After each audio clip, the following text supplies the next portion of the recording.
काय फक्त 10वी झाले, फक्त 10 झाले, टेन्शन कशाला घेतोय? दुबईमध्ये तुला काम मिळतंय, दुबईमध्ये तुला काम आहे, फक्त तुझ्यासाठीच हे काम आहे. तुला महिना 1,00,000 रुपये पगार. किती? महिना 1,00,000 रुपये पगार पाहिजे असेल तुला, हा व्हिडिओ पूर्ण बघ, तरच मिळेल तुला महिना 1,00,000 रुपये, ते पण दुबईमध्ये. राम राम मंडळी, कशा आहात? मजेत ना? मजेत असायलाच हवं. तुमचा भाऊ रविवारंडे घेऊन आले एक भन्नाटाचा पुन्हा एकदा व्हिडिओ. तर हा तुम्हाला इंट्रो पाहून कळलं असेल की काय आहे व्हिडिओमध्ये. तर होय, ज्या लोकांना महिना 1,00,000 रुपये पगार पाहिजे त्या लोकांसाठी हा स्पेशल व्हिडिओ. कारण मला माहिती आहे भरपूर लोकांना लाखात खेळायचं आहे. का? तर आजकालच्या पोरींना पाहिजे 1,00,000 रुपये कमवणारा नवरा. आणि त्यांचं एज्युकेशन किती आहे? एज्युकेशन किती आहे? 10वी पास, 8वी पास, 12वी पास. पगार पाहिजे 1,00,000 रुपये महिना. देणार ना? का नाही? 100% मिळणार पगार. टेन्शन नको घेऊ. तू ॲडव्हर्टाईज पाहुली,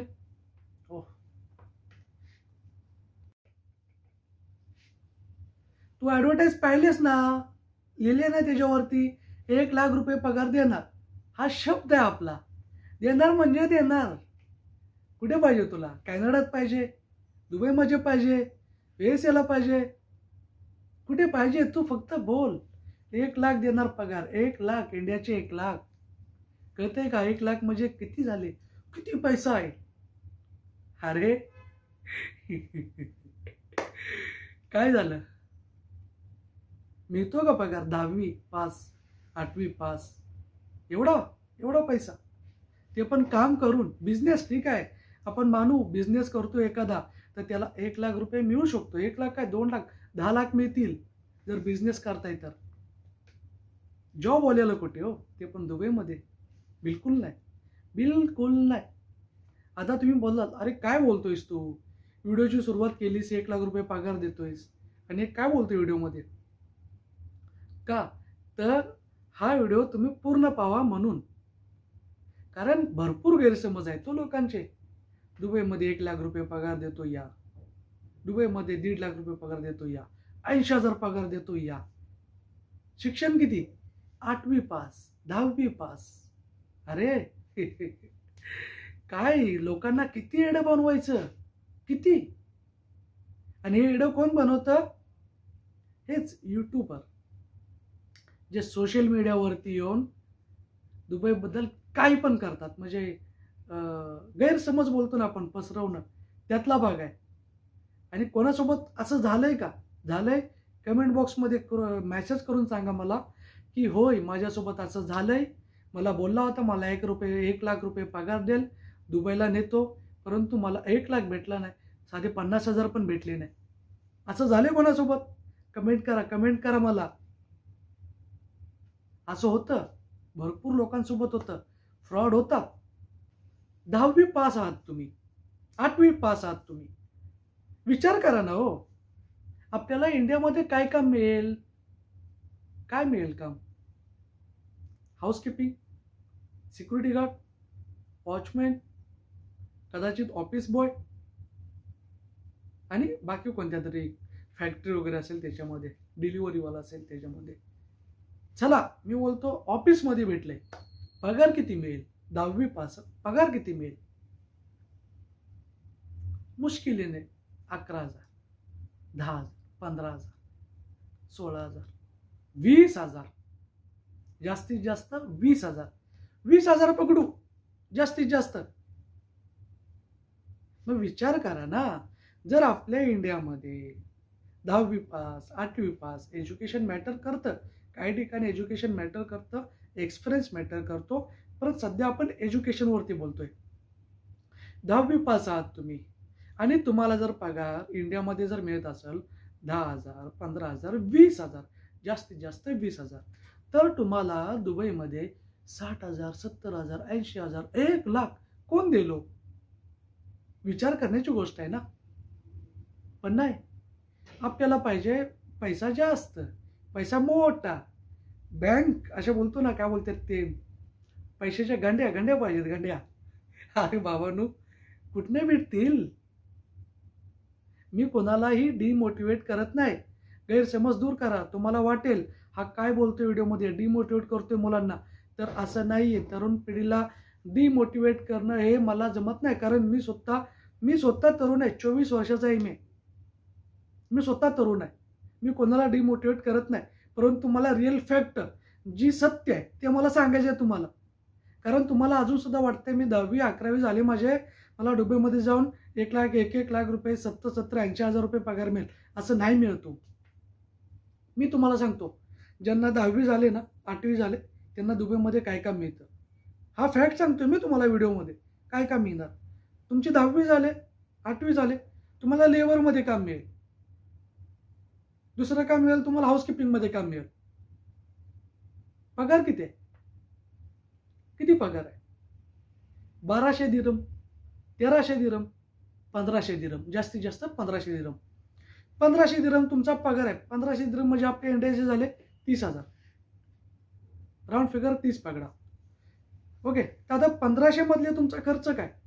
मोबाईल रिचार्ज 50 दिरहम, जेवणाचा खर्च 250 पकडा, जास्त नाही बोलतो मी, 250 पकडा, 300 दिरहम झाले.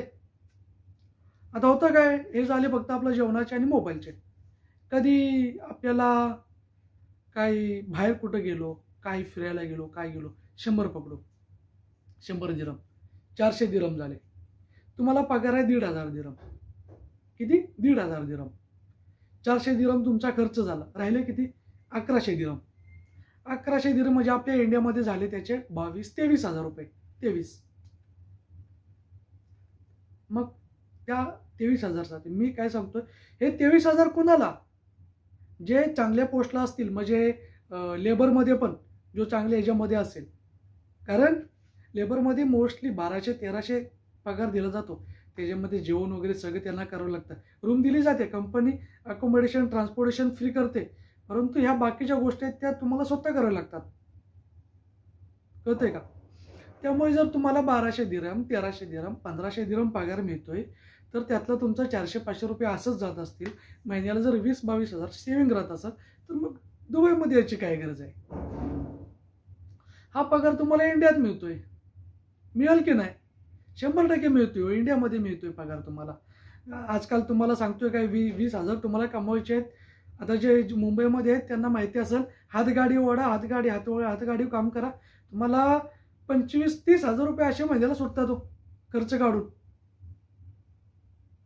आपल्या कुटुंबापासून दूर 2-2 वर्ष राहायचं इकडं दुबईला येऊन, परदेशात येऊन, आणि पगार घ्यायचा 15,000, 16,000, 20,000 रुपये सेव्हिंग राहणार महिन्याला. काय अर्थ आहे त्या गोष्टीचा, अर्थच नाही होत. कॉलर का आलते आज, हां, अर्थच होत नाही ना मंडळी. त्यामुळे मला कुठेतरी वाटतं की लोकांचा जो गैरसमज आहे ना, की दुबईमध्ये गेल्यावरती आपल्याला लाख रुपये पगार मिळेल, तर अशातला भाग नसतोय. एवढा पैसा नाही आहे. आणि एवढा पैसा इथेच काय, तुम्ही दुनियाच्या कोणत्या पण कोण्यावर जा, आपल्या 8वी 10वी पास झालोय आपण आणि आपल्याला 1 लाख रुपये पगार, म्हणजे मी असं बोलत नाही की पॉसिबलच नाही, हे पॉसिबल आहे. हे कोणत्यासाठी, कोणत्या लोकांसाठी ज्यांचं माइंड एकदम शार्प आहे, म्हणजे एकदम क्विक, त्यांच्याकडं थोडंफार एक्सपिरियन्स आहे. आता लेबरमध्ये पण कोणाला पगार मिळेल चांगला, ज्यांची 8वी 10वी पास झाले, जे ॲज अ फोरमॅन काम करतील त्यांना पगार मिळेल. त्यांना लाख रुपये नाही, पण त्यांना 60-70 हजार रुपये पगार मिळेल, जे फोरमॅनसाठी आहेत. आणि जे लेबर म्हणून येत आहेत, जे लेबरमध्येच कामाला आहेत, जे तुम्हाला मी फॅक्ट सांगितला, 20-22-25 हजार रुपये सेव्ह करतील महिन्याला, त्याच्यापेक्षा जास्त नाही. तर आता विषय निघालाच तर एक तुम्हाला मी स्टोरी सांगतो. ही स्टोरी नीट आहे का, जेणेकरून तुम्हाला अंदाज येईल की दुबईचा काय रिअल फॅक्ट आहे. मी त्या स्टोरीमधील असलेल्या त्या व्यक्तीचं नाव मी उल्लेख करणार नाही, परंतु मी असंच रँडमली तुम्हाला सांगेन, पण नाव मी घेणार नाही त्या माणसाचं. माझा असाच एक मित्र होता.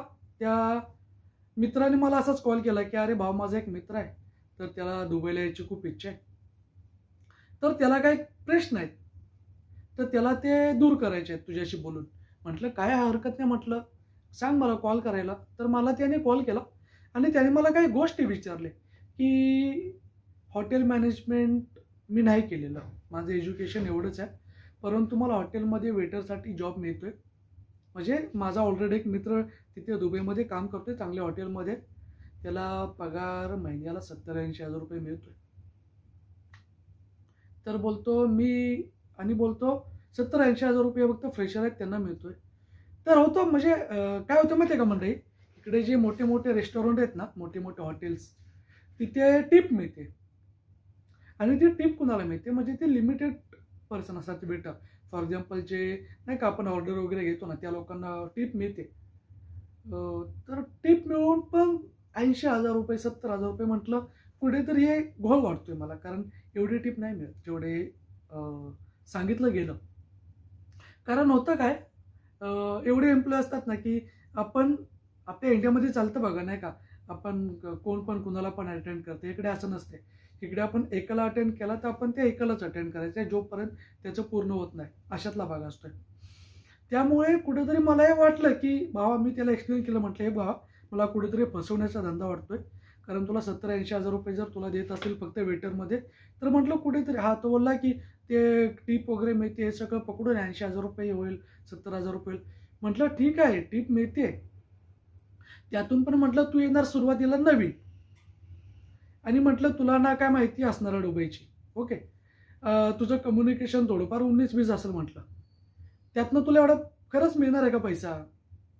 तर बोलतो की नाही, माझा पण मित्र नवीनच आला होता, त्याला पण इंग्लिश एवढं काही येत नव्हतं, तरी पण त्याला मिळत होते. म्हटलं आता मला जेवढं माहिती आहे ना तेवढं म्हटलं कम्युनिकेशन असेल थोडंफार, आपण एक दुसऱ्याशी बोलू शकतो, कारण ऑफकोर्स जे तुम्हाला चांगली टिप देणार आहेत ते इंग्लिशमध्येच बोलणार असतील ना, हिंदीमध्ये थोडी. एका दुसरा रँडमली असू शकतो जे हिंदीमध्ये कम्युनिकेशन करेल, परंतु अदरवाईज सगळे त्यांच्याशी आपल्याला डील इंग्लिशमध्ये करायचं आहे. तर म्हटलं बघ बाबा, जेवढं मला माहिती आहे दुबईमध्ये फसवण्याचे, फ्रॉडचे भरपूर धंदे चालतात, तू येतोयस ते विचार करून ये. तर म्हटलं ठीक आहे, मी विचार करून येतो. म्हटलं मी मित्राशी पुन्हा एकदा बोलतो. तो पुन्हा एकदा काय बोलला असेल तर त्याची यायची वेळ आली, विजा लावायची ज्यावेळेस वेळ आली ना, त्यावेळेस तो त्याला काय मित्र बोलला, एक काम करे, तू विजा घे ना आणि तू ये ना स्वतः.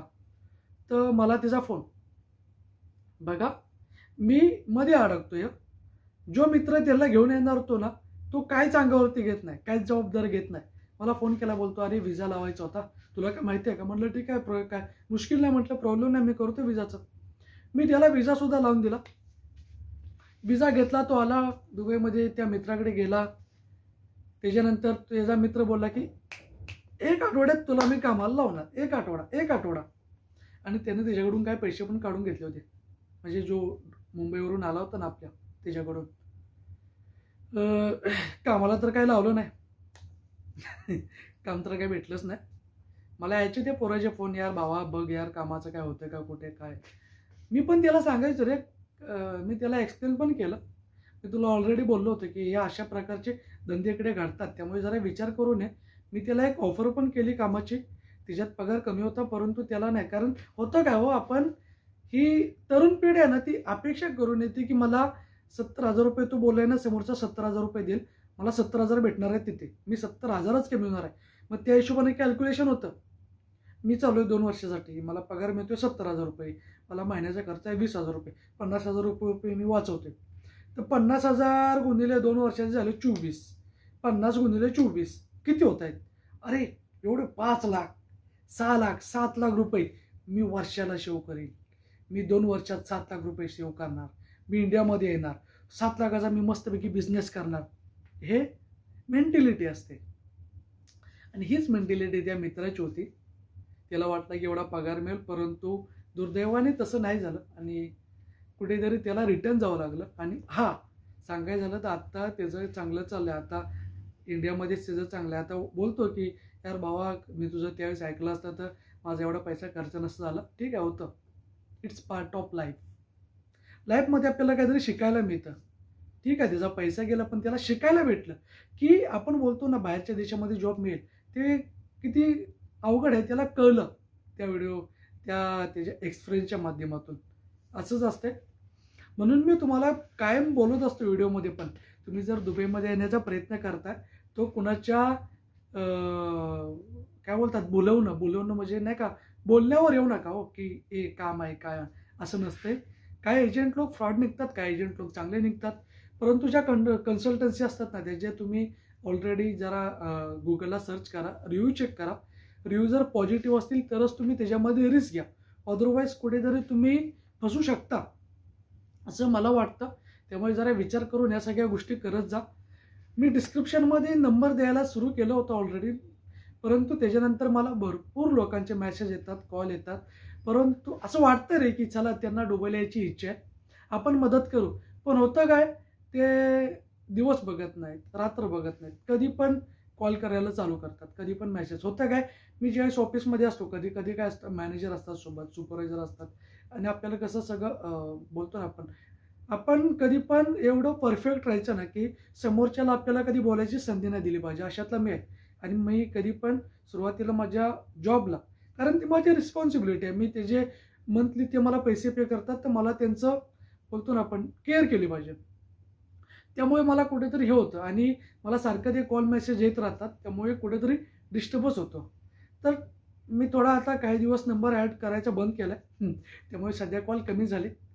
कदाचित त्या लोकांना माझ्यापर्यंत द्यायचं असेल, परंतु मी ते नंबर तिथून काढल्यामुळे ते लोक येत नसतील. त्या सगळ्यांना माझी एकच विनंती आहे, मी लवकरच पुन्हा एकदा नंबर ॲड करेल, जेणेकरून तुम्ही माझ्यापर्यंत पोहोचाल. डिस्क्रिप्शनमध्ये ॲड करेल, कदाचित पुढच्या आठवड्यामध्ये मी सुरू करेल. परंतु लक्षात ठेवा, कधीही तुम्हाला मला कॉन्टॅक्ट करायचं असेल ना, तर कॉन्टॅक्ट कधी करा माहिती आहे का, आफ्टर 7 म्हणजे दुबईचे 7 सांगतोय, म्हणजे आपल्या इंडियाचे किती झाले ते कमीत कमी 8:30-9 नंतर तुम्ही मला कधी पण कॉन्टॅक्ट करा, मेसेज करा. कॉल नका करू, डायरेक्ट मेसेज करा. कारण कसं होतं, मला जेवण बनवायचं असतं, मला कधी कधी कपडे वॉशिंग मशीनमध्ये टाकणं असेल किंवा घरच्यांशी कॉलवर बोलणं, त्यामुळे मेसेज करून ठेवा.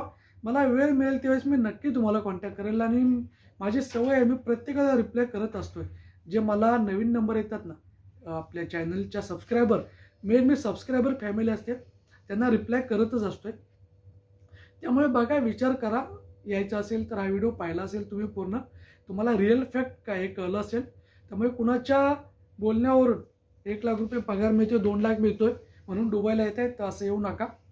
सगळ्या गोष्टीची माहिती घ्या मगच या.